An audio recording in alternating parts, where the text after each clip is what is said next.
आज योग है, डॉक्टर साहब का जन्मदिन, वर्ष प्रतिपदा का सुमुहूर्त। डॉक्टर साहब जन्मे वो रविवार ही था।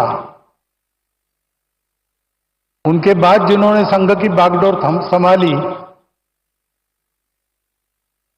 पूजनीय श्री गुरु जी, उनके नाम का प्रकल्प और प्रधानमंत्री जी का यहां पर उपस्थित होना, ये सारे शुभयोग यहां पर एकत्रित है। और ये सारे शुभयोग एकत्रित होते हैं तो उसके लिए तपस्या करनी पड़ती है। माधव नेत्रालय के कार्यकर्ताओं की गत अनेक वर्षों की तपस्या के हम सभी साक्षी हैं। तपस्या से पुण्य अर्जित होता है, पुण्य से फल मिलता है,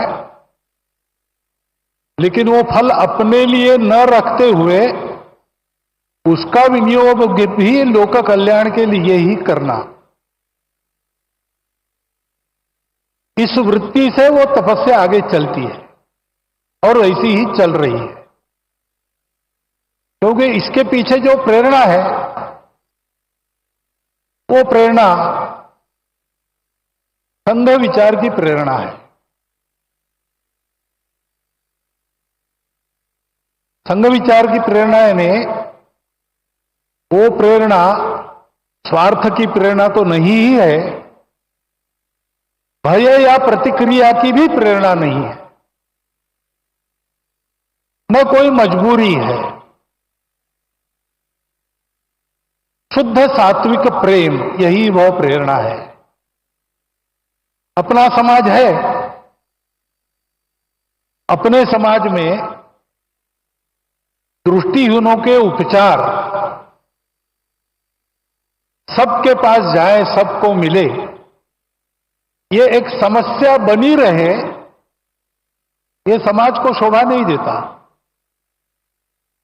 ये समाज मेरा है, इसलिए मेरा जो भी सामर्थ्य है वो लेके मैं इस समस्या के लिए जो कुछ कर सकता हूं करूंगा, करते रहूंगा, प्रामाणिकता से, निस्वार्थ बुद्धि से, तन मन धन पूर्वक। सब क्षेत्रों में संघ के स्वयंसेवक जो कार्यरत है, इसी प्रेरणा से कार्यरत है। रामटेक की यात्रा में 1926 में यात्रा के सुव्यवस्थापन के लिए स्वयंसेवकों ने जो काम किया वह भी इसी प्रेरणा से किया। और आज इतने सारे क्षेत्रों में सेवा चल रही है, छोटे बड़े प्रकल्प उपक्रम सब मिलाकर 1.5 लाख के ऊपर समाज के लिए काम चलते हैं स्वयंसेवकों के, इसी प्रेरणा से चले हैं। यही प्रेरणा है वो स्वयंसेवकों को अपने लिए कुछ न चाहते हुए सबके लिए कष्ट करने की प्रेरणा देती है। बदले में कुछ भी नहीं चाहते, करते जाते हैं।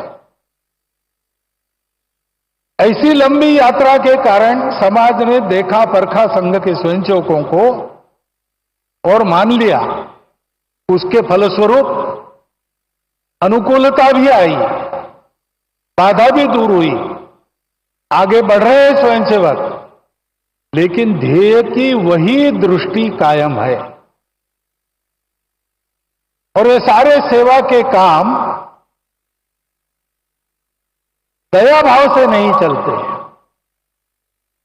एक तो समाज के प्रति प्रेम है और दूसरे तो वास्तव में समाज में सबको ही दृष्टि देनी है।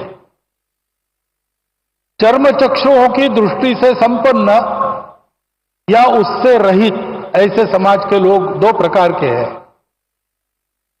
लेकिन सदा सर्वदा जीवन में जो दृष्टि आवश्यक होती है, जीवन में हमको जो कुछ मिला है परिस्थिति के रूप में, उस परिस्थिति का अधिकतम उत्कृष्ट उपयोग करते हुए अपने जीवन को सार्थक बनाना, अपने जीवन को निरामय बनाना, अपने जीवन को स्वस्थ बनाना, ये सारा करने के लिए जो जीवन की दृष्टि चाहिए, वो जीवन की दृष्टि ही है।